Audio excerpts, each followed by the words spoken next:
Warning, the podcast you're about to hear has a unique conservative perspective and may be politically incorrect, containing some controversy in its message. This episode may speak out against liberalism, socialism, the dark state, and religious organizations. It is possible that evil in politics, education, law, society, and religion will be discussed and exposed. However, we believe this podcast adds truth and value to a mature, disenfranchised audience who may be tired of apostate religions and wicked world systems.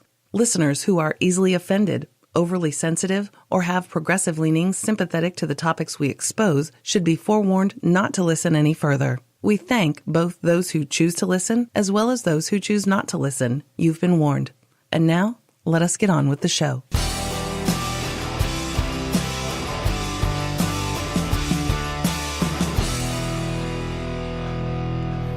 I am so fortunate to have Miss Kapow back with me. Yeah, I'm very fortunate to be here. Thank you very much. You sound like Michael Jackson. I know. Give us the date, please. The date is Friday, December 8th, 2017. Okay. And we have a good thing on the schedule today. We're going to talk mainly about artificial intelligence. Mm-hmm. Artificial intelligence, we can ignore it. We can poo-poo it. We can put it under the rug. We can say, nah, it gonna happen. It's already here. It's here. It's happening.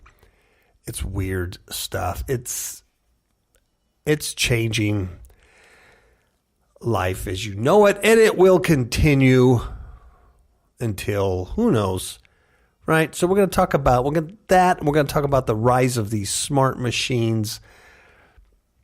I know. What is happening with all this technology? I know it's It really is disturbing. It's Star Tech, Miss Kapow. Comes from the stars.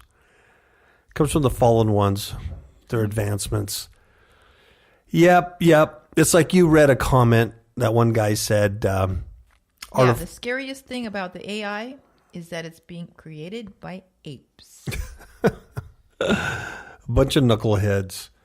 And then in that theme, we're going to talk about really robots, artificial intelligence, and how some apes are fighting for rights for these things. Mm-hmm. And that's very disturbing. Yeah. I mean, just the idea what the value they put on these things. Yeah, exactly. It's some interesting experiments that they've done as far as how people feel about robots and, Don't hurt 'em. their rights. Exactly.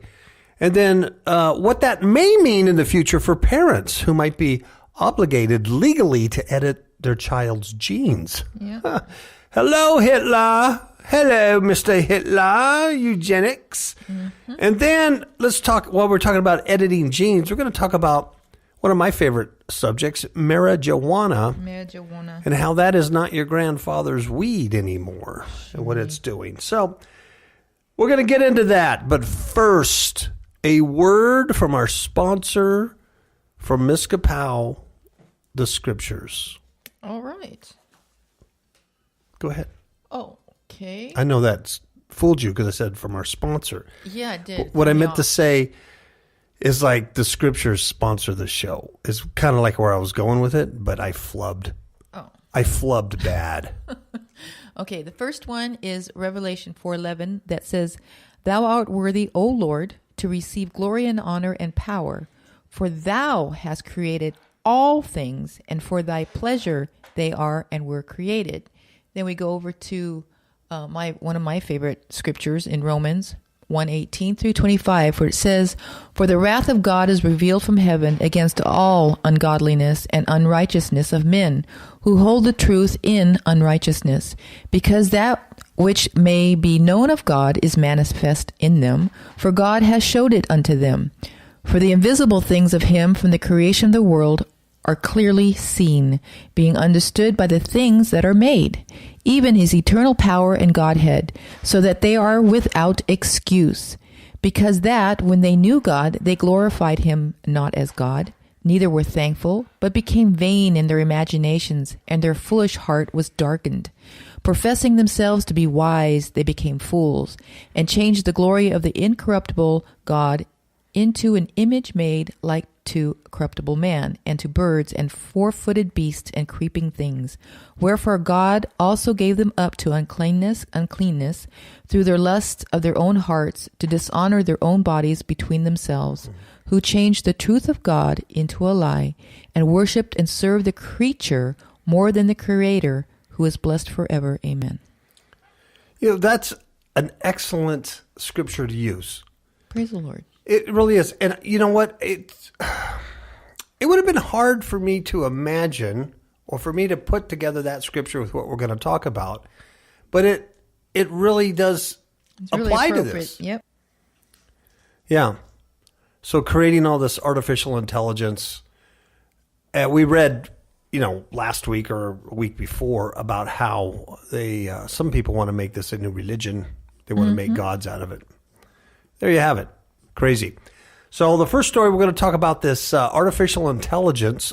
It's a Google supercomputer. Google. Google creates its own AI child. The Google supercomputer creates its own AI child, is what it reads. That a Google supercomputer that is capable of outperforming humans. Da-da-da-dun. Da-da-da-dun. So, Ms. Kapow, let's let the Terminator 800, the T-800, explain to everybody exactly what's going on. All right? All right. So let's bring in the T-800. Woo, he's a big guy. Here he is. I need to know how Skynet gets built. Who's responsible? The man most directly responsible is Miles Bennett Dyson. Who is that? He's the director of special projects at Cyberdyne Systems Corporation. Why him? In a few months, he creates a revolutionary type of microprocessor. Go on. Then what? In 3 years, Cyberdyne will become the largest supplier of military computer systems. All stealth bombers are upgraded with Cyberdyne computers, becoming fully unmanned. Afterwards, they fly with a perfect operational record. The Skynet funding bill is passed. The system goes online on August 4th, 1997. Human decisions are removed from strategic defense. Skynet begins to learn at a geometric rate. It becomes self-aware at 2:14 a.m. Eastern Time, August 29th. In a panic, they try to pull the plug. Skynet fights back. Yes, it launches its missiles against the targets in Russia. Why attack Russia? Aren't they our friends now? Because Skynet knows that the Russian counterattack will eliminate its enemies over here. Jesus. And there you have it. That's right from the horse's mouth, the T-800. That's what's going to happen. The dates might be a little off. I don't know. They could be right. I don't know. But that's how it happens. It becomes alive, and then it's going to destroy all humanity. Okay? So anyway, Google. It's a tech giant. Google made this computer. And guess what its name is? NASNet. Yeah. Like nasty net. Nasty net. NASNet. And I just played a clip from the Terminator. I think it's the second one, Terminator 2. Mm-hmm. And the computer system that came alive was called Skynet. Yeah. Isn't that something? And this one is NASNet. Mm-hmm. Ha! What a play on words. Yep. So this system name is NASNet, and it's able to identify objects such as people and cars in videos and in photos. According to studies, the Google brain can pick out these objects with an 82.7% accuracy rate. It's pretty good. Something the company says is better than any man-made AI system. Wow. And the AI breakthrough will have a huge impact on the entire field. Mm-mm. Experts have said the findings show automation is the key to creating the most accurate AI systems. Here's what that means. Artificial intelligence would actually create more artificial intelligence. Wow. So it multiplies. Yes, it has little AI children over and over again. NASNet itself was actually created earlier this year, and it was called AutoML. AutoML. And that is an AI system capable of creating more learning programs. Kind of like little Lego blocks or building blocks or something. Yes. Yeah, exactly like that. So you have a computer system that's the foundation, and then it builds on itself. And the Google Brain team, which developed the mother system AutoML, said, "We hope that the larger machine learning community will be able to build on these models to address multitudes of computer vision problems we have not yet imagined." So it's recreating itself. However, Ms. Capel, there's ethical concerns. They've been raised about the invention of such powerful machines. Yeah. Some people are not. Elon Musk is one of those guys. Oh, yeah. That he's just like. Because eventually what they want to do is live forever. Yeah, they do. They don't want to die. And they think they can transport their brains and their souls into this, machine type of object. Let me go on. Tech site Futurism reported, here's what they say: what if AutoML creates systems so fast that society can't keep up? It's not very difficult to see how NASNet could be employed in automated surveillance systems in the near future, perhaps sooner than regulations could be put in place to control such systems. Yep. It would go out of control, basically. It's like that, was it Tom Cruise movie where he would play that future cop or whatever? Yeah, Minority Report. Yeah, that one. Mm-hmm. Where you have pre-crime unit, because the oracles are, imagining who's going to do what. Now, here's this reptilian, Ray Kurzweil, who's Google's engineering director. He says, and we have to listen to him because he knows everything. He says that artificial intelligence will enhance the world. Mm-hmm. He says technology has always been a double-edged sword. Fire kept us warm, cooked our food, and burned down our houses. In other words, he's equating this stuff to like fire. Mm-hmm. We use fire. He's right. It keeps us warm. It cooks our food. It does all that stuff. Do we really need artificial intelligence? World War II, he says, he says in World War II, 50 million people died. And that was certainly exasperated by the power of technology at the time. My view is not that artificial intelligence is going to displace us. It's going to enhance us. It does already. So obviously, this is the dude building the big supercomputers. And so this is what he wants. This is where that scripture comes in verse 22. It says, professing themselves to be wise, they have become fools. Yep, exactly. And this is his little God. Mm-hmm.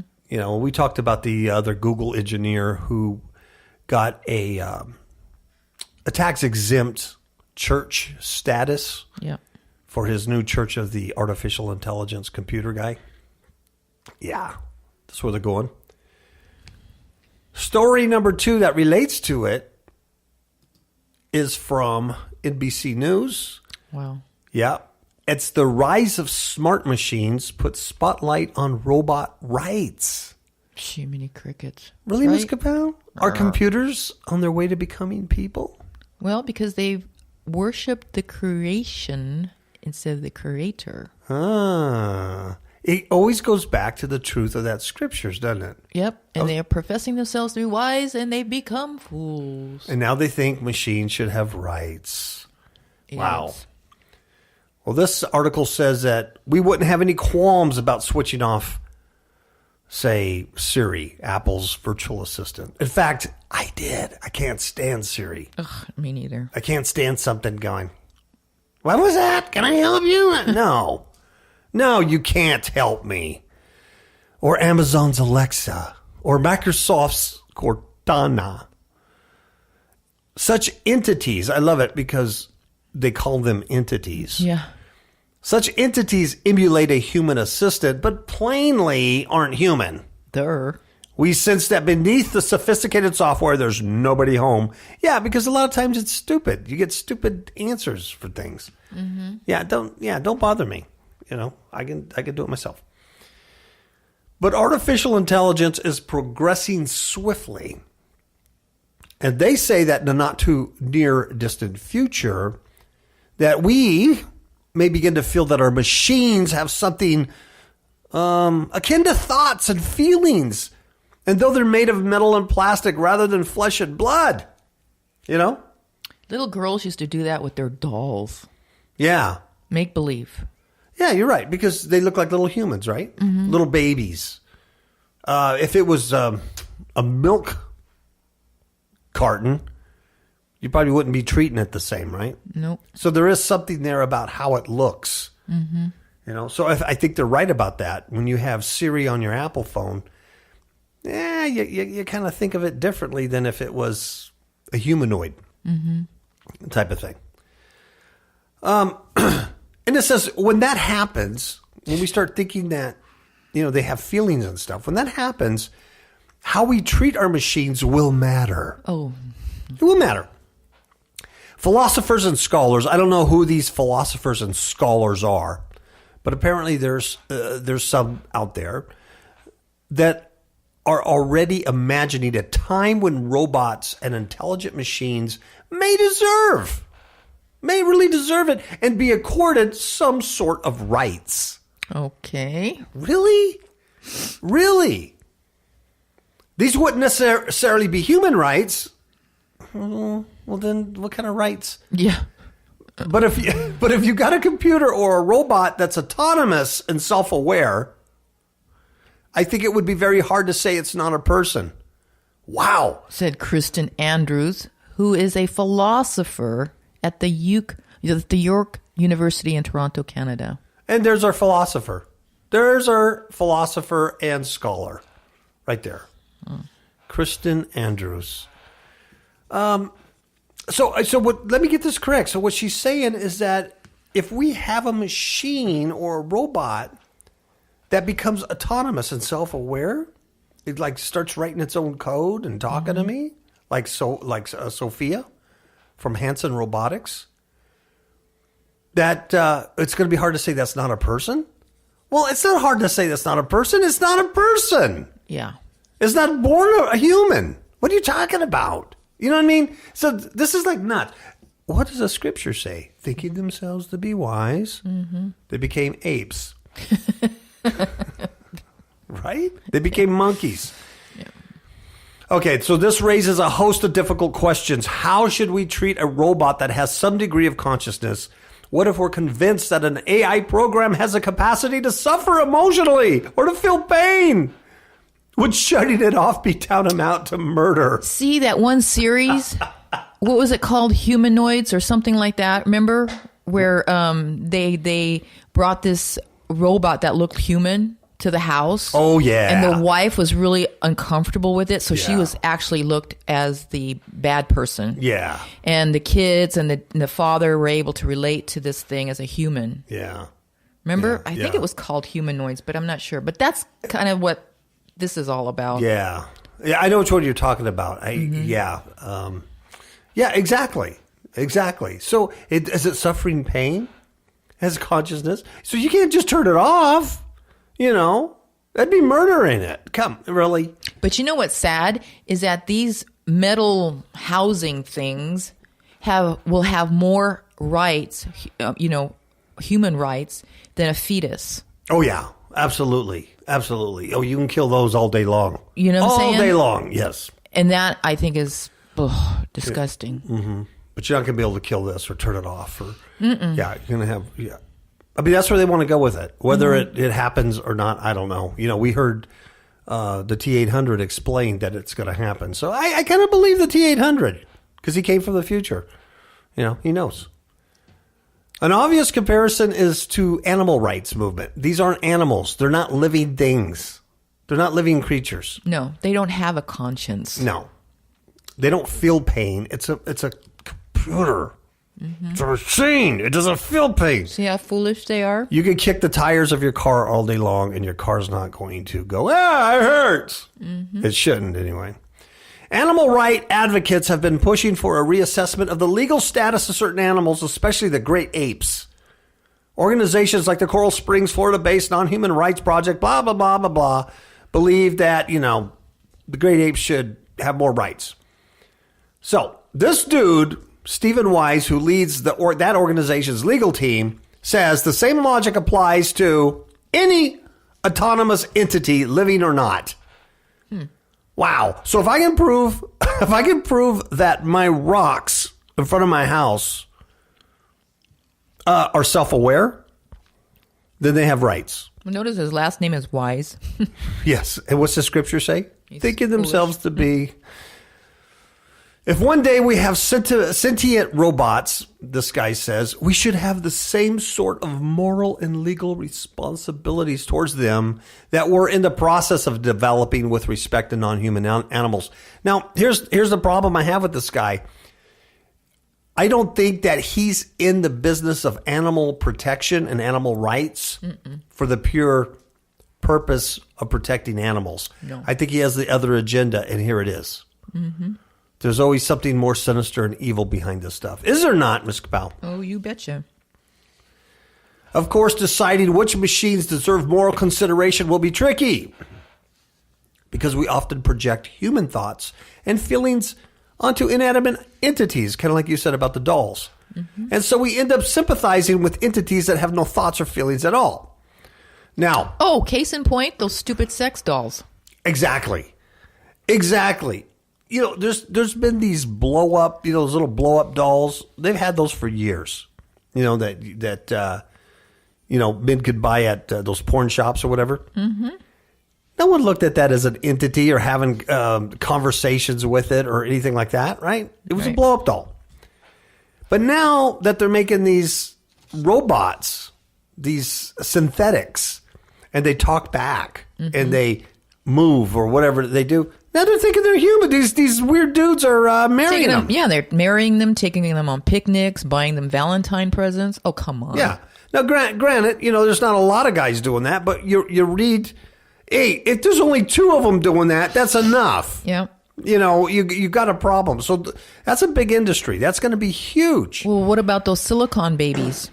Oh, those are creepy. Yep. But women are buying them and treating them like real babies.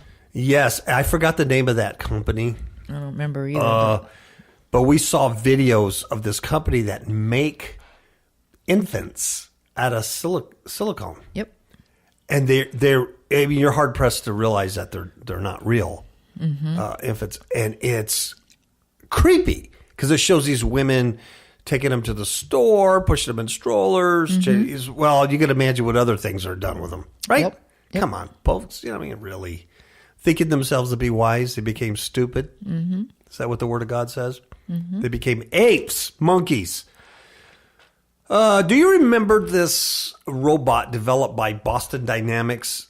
It looked like a 4-legged. It didn't really look like a dog, but it was on all fours like a I dog. do. Yep. And his name was Spot, all that stuff. And they did a video. I watched this video several times. And this company, Boston Dynamics, they did this video of this robot. And what they did is at some point, the guy running the robot was kicking it. Right? To show that it could regain its balance. It would try to throw the robot off, the machine off, and it would regain its balance. And that was the idea behind it. It was quite remarkable to see this thing, gather itself up. But when people saw it, and they saw this guy kicking this robot that was on all fours, like a dog, but it didn't look like a dog. It looked like a robot on all fours. People, for the ethical treatment of animals, PETA, Yep. issued a statement describing its treatment as inappropriate. That's true. Can you believe that? And some people really got upset when they saw this. Yet it would be just like a guy kicking his tractor. or driving his Jeep on steep rocks to show how it could grab a rock and not tip over. I mean, it's the same thing. Yep. Kate Darling, she's a researcher at the MIT Media Lab in Massachusetts.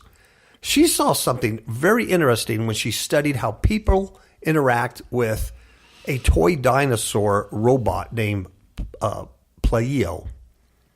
He's a little toy he's a little toy robot, but he looks like a dinosaur. Pleo doesn't look lifelike at all. It looks like just a little rubber thing. Yeah. It's obviously a toy. You can see it. But it's programmed to act and speak in ways that suggest it has a form of intelligence. Wow.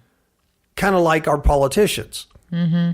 But also the ability to experience suffering. Now, it doesn't experience suffering. You got to understand it. It doesn't. It just says it does. So if you hold Pleo upside down, it will whimper and tell you to stop. Oh, for the love of people. Stop. Wait, hold on a minute. Right? Mm-hmm. It's a little programmed machine. So in an effort to see just how far we might go in extending compassion to simple robots, this researcher encouraged participants at a recent workshop to play with a little dinosaur. And then she asked them to destroy it. You're playing with this little dinosaur going, meow, meow. And then they go, okay, now kill it, destroy it, just take it apart. You're not killing it, you're just taking it apart. And the research showed that almost all had refused to do it. Wow. People are primed, this is what she says, people are primed subconsciously to treat robots like living things, even though on a conscious level, on a rational level, we totally understand that they're not real. I think that's some serious research there. Yeah, and they use that against us, you see. Absolutely. And who's the father of lies? Satan. Yeah, who's the God who has blinded people? Satan. Who's the one that comes as an angel of light and deceives? Satan. Yeah. And so now because it's a little dinosaur, it goes, please stop, turn me right side up. And then you're told to destroy it. So I can't destroy it. It's a living thing. It's like a little pet or something. But it's not. You know? Wow. Take a hammer and destroy it. Have some fun. So. See, all of this stuff is from precept to precept to precept. Yes. Because we can go back in time and see how they laid out this foundation, or Satan laid out this foundation. Yeah, it builds, doesn't it? It builds. Well, neither Pleo nor Spot can feel pain. Darling, the researcher, believes it's worth paying attention to how we treat these entities. I love the way they call them entities. Because it's not an entity, it's a computer chip. If it is disturbing to us to behave violently towards them, she says, if there's something that feels wrong about it, maybe that's a piece of our empathy that we don't want to turn off because it could influence how we treat other living things. Now, isn't that the most dumbest thing? It is. It is. Because like you said, these are the same people who go out and abort a baby. Exactly. You know, or kill their neighbor or do whatever, treat people very inhumanely. Mm-hmm.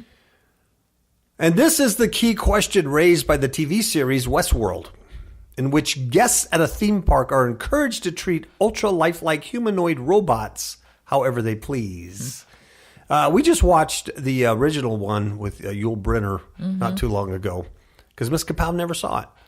And so we saw that, and it's quite an amazing piece of work there about this exact same topic. So for now, mistreating a little dinosaur or any other existing robot is no crime as long as you're the owner, right? Mm-hmm. But what about mistreating a bot that we believe really had some form of consciousness, and how would we be able to tell if a machine has had a mind in the first place? I mean, when does your car become alive, right? Exactly. So computer science pioneer Alan Turing pondered this question half a century ago. The way Turing saw it, we can never know for sure what a machine is feeling or experiencing. So our best bet is simply to see if we can carry on a conversation with it just as if it were human. what we now call the Turing test. And that's what they do with this robot, this Sophia thing, right? Mm-hmm. And so they say, given the complexity of human conversation, building a machine capable of engaging us in a lengthy verbal exchange is a daunting task. But if we could build such a machine, Turing argued, we ought to treat it as though it's a thinking, feeling being. Really?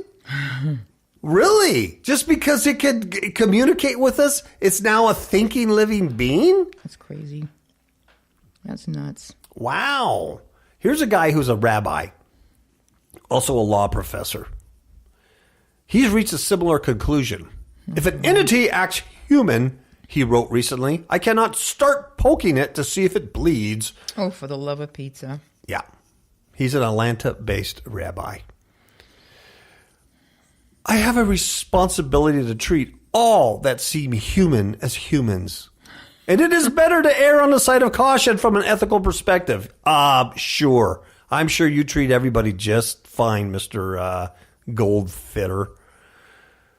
The obvious conclusion is that rights ought to be accorded not on the basis of biology, but on something even more fundamental, personhood.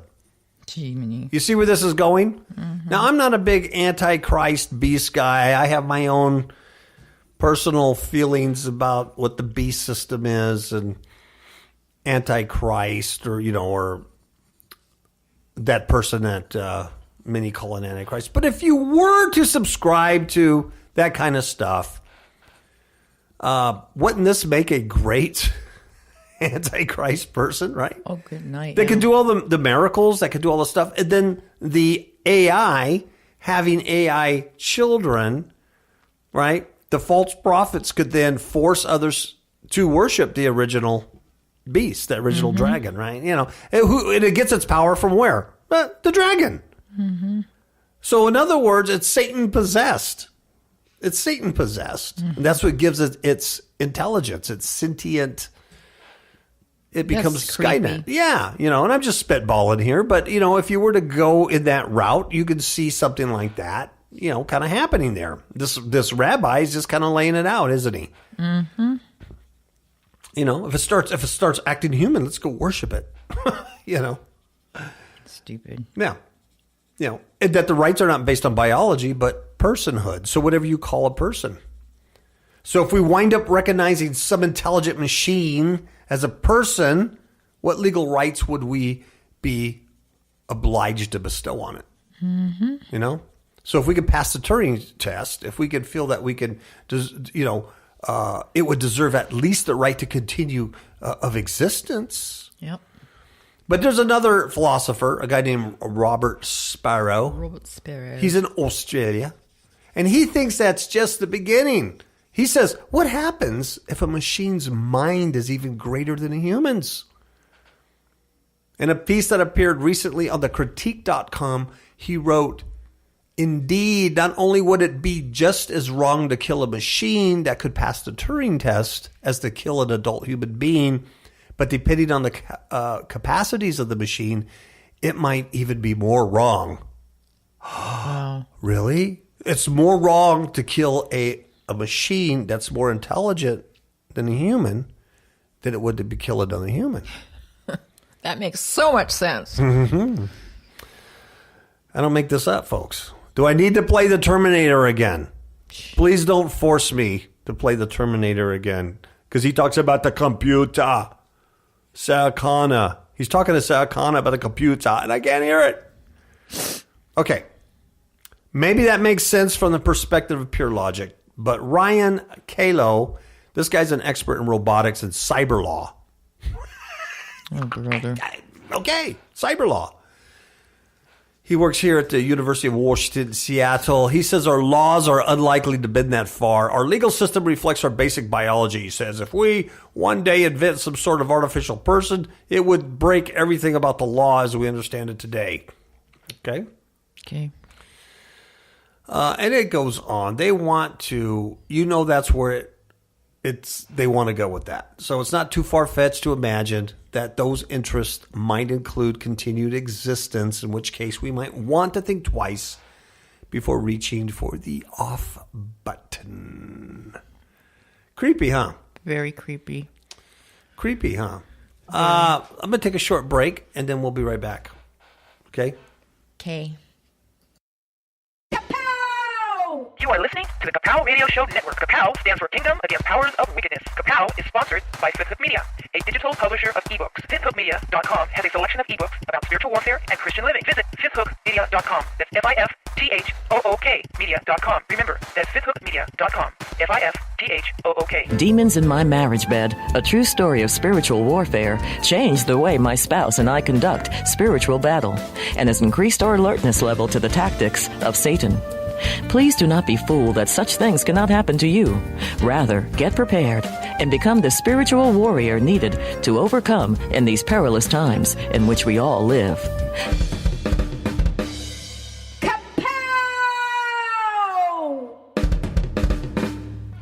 Okay, we're back. You know, that little Kapow man is not a sentient being, so I could turn him off anytime.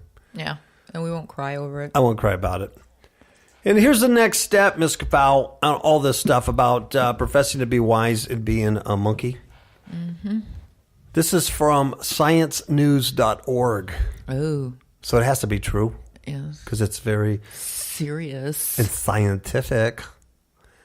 Parents may one day be morally obligated to edit their baby's genes. Yeah. Yeah, so you don't want to have any bad kids running around there. And if you know your kid's going to be, messed up in some way, CRISPR the thing. Just CRISPR it and edit its genes. Yeah. A doctor explains to a young couple that he has screened the pair's in vitro fertilized embryos and selected those that had no major inheritable diseases. The couple had specified they want a son with hazel eyes, dark hair, and fair skin.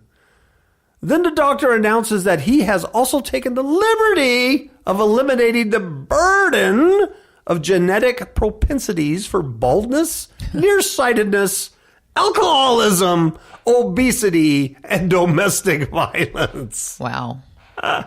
Wow. Those things are all lumped into one. Yeah, but he didn't get rid of gayness and stupidity and, bad driving or lawlessness. Yeah, okay. The prospective mother replies that they didn't want those revisions. I mean, diseases, yes, but her husband jumps in to say, we were just wondering if it's good to leave a few things to chance. But the doctor reminds the would-be parents why they came to him in the first place. They want to give their child the best possible start. Mm-hmm. Now check this out. What I just read to you, Miss Kapow, is a scene from the movie Gattaca. And I remember that movie. Yes. Gattaca. We should watch that again. Okay. And it premiered 20 years ago in October. 20 years ago. Science fiction. Uh-huh. But thanks to recent advances in gene editing, tools such as CRISPR, Cas9, genetic manipulation of human embryos is becoming a reality. Mm-hmm. Now, because they said becoming a reality, that means it's already a reality. Oh, yeah. They wouldn't be exposing it right now if it wasn't. The Goy just got this, so, it's already here.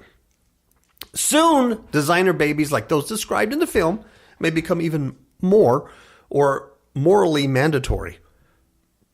Morally mandatory. Mm-hmm. Well, you don't want to have these bald kids. No, you don't want bald kids, especially at age 10. Who wants a bald 10-year-old with hazel eyes? Yeah. Nobody wants that. Nobody wants that. I shudder to think. No. Gattaca's narrator tells us that such genetic manipulation of all in vitro fertilized embryos has become the natural way of giving birth. In the near future portrayed in the film, it has also created an underclass of people whose parents didn't buy those genetic advantages for their children. Oh, get it?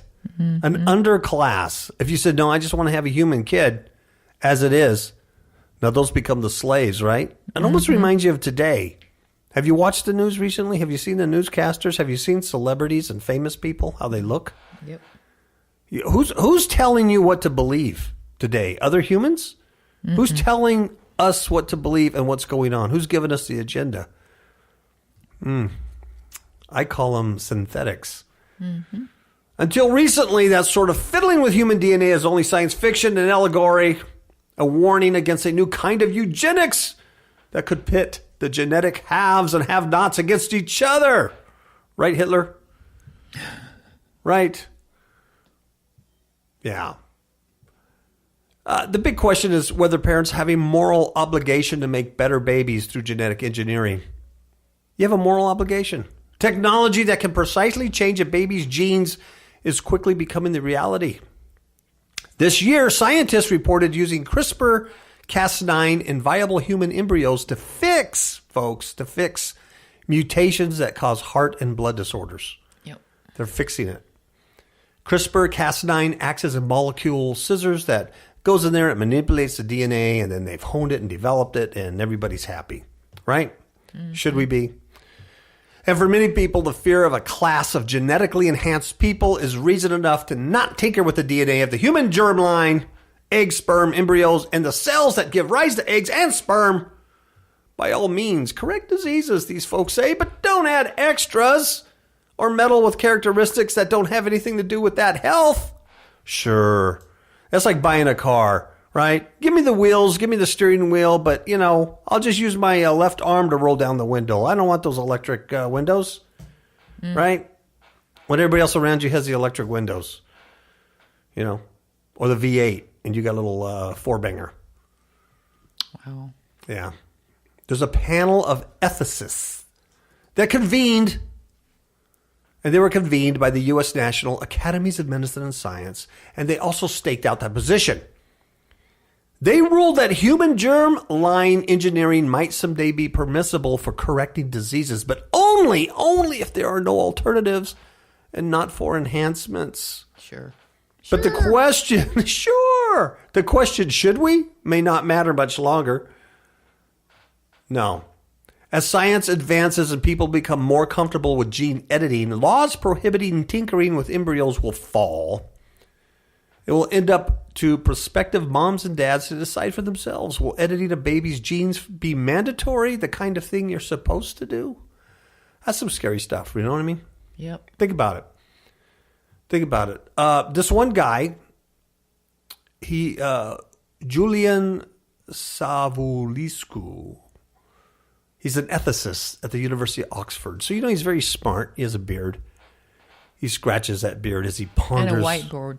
Yeah, he has a whiteboard, and he ponders questions. And he says the answer is yes, that parents are, in fact, morally obligated to take steps to keep their children healthy. And he says that includes vaccinating them and giving them medicine when they're ill. Genetic technologies are no different, he argues. Really? If these techniques could make children resistant to infections, cancer, or diabetes, then parents have an obligation to use them. You can see this. Mm-hmm. You can see this. For now, he cautions, CRISPR's safety and efficacy haven't been established, so parents shouldn't subject their children to the risk, right, for now. And he also points out that this sort of editing would also require in vitro fertilization. Of course. Which sometimes is very costly for people. And couples could pretty much forget about having the perfect baby through sexual intercourse. Designer darlings would have to be created in the lab. Now, come on, how fun is that? Huh? Now, that's good for date night. You go out on a date, you have a nice dinner, see a movie, and you go, what are we doing now? We're going to the lab, sweetheart. We're going to make ourselves a genetically perfect little robot synthetic baby filled with demonic entities with no soul. Maybe he'll have pitch black eyes. So it goes on and goes on. It's nuts. It is nuts. There's this one guy. He has this term. He calls it genobility. Genobility, like nobility. Mm-hmm. Genobility. That's genetically enhanced people. And he's saying that would increase already staggering levels of inequality. Wow. It's the Gattaca objection I often hear, from that movie. Wow. He acknowledges it could create even greater inequalities. There's no doubt about that. Whenever money is involved, people will have more of it, can afford better treatments, diets, and healthier lifestyles, and disparities will exist. However, this is not inevitable. And, of course, some countries with national health care systems like Obamacare could provide such services for free. For free! Wouldn't cost you a dime to make your stupid kid much smarter than what he would be if he just had it naturally.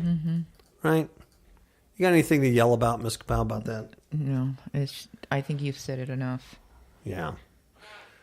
Disgusting. Okay, so on that line, we're talking about genetic modification. Last story for all you dopers out there, all you marijuana smokers. There's a mysterious condition dubbed scromidyne.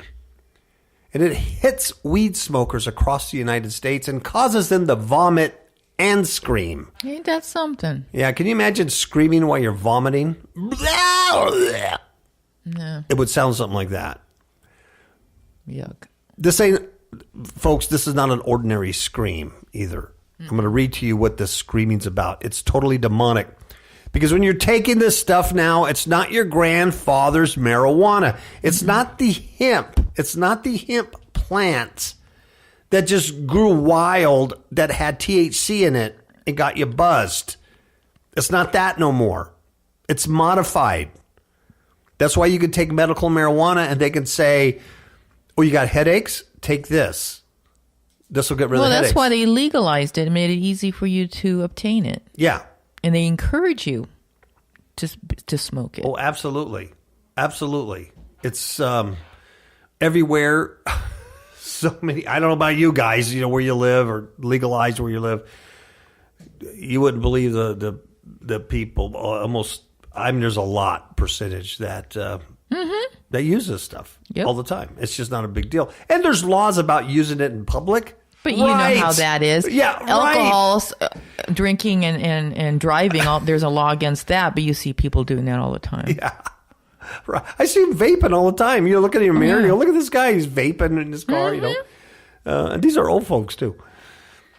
Scromidyne is becoming an all too familiar sight at emergency rooms. It's called scromidyne. The condition called cannabinoid hyperemesis syndrome, or CHS, is not yet properly understood. You know why? Because it's demons. Medical experts believe the symptoms appear from individuals using or consuming heavy amounts of marijuana over a long period of time. That's misleading. Studies have shown it's 2 to 3 years, 2 to 3 times a day. Yep. That's heavy use. Doctors note that the condition could stem from the body being oversaturated by cannabinoids. God, that's hard to say. Affecting the hypothalamus. Yep. And Dr. Amy Mullen said she has seen a rise in cases in California since it's been legalized last November. They're already nuts in California. Give them a little dope and they go crazy. Yep. Chronic cannabis users are at risk of experiencing a horrifying new condition that is being reported at hospitals across the country. It's called scromidyne. People, you don't want to be around somebody who's scromidyne on you. Doctors say it's becoming an all too familiar sight at emergency rooms.